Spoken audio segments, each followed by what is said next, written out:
vidomni e redek deus noz er vechkenta pegur beteken e oam o redek deus dei. Setu hag e kreisker, un tammig mez deus ar kreisker.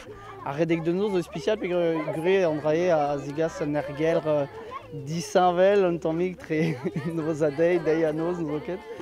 A zoken vid ar vugale a ni memeustra n'om ket boaz ar redek deus noz.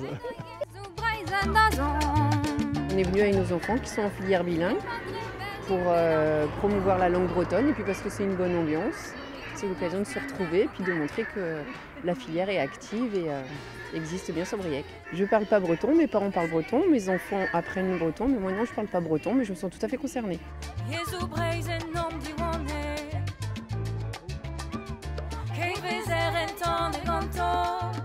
Premak moenem gavet gant ur vandenat tudvut a oa o redek ive hag entan a plijadur ganto ouz pense dispar an amzer setu ur c'haer a zarvout eo.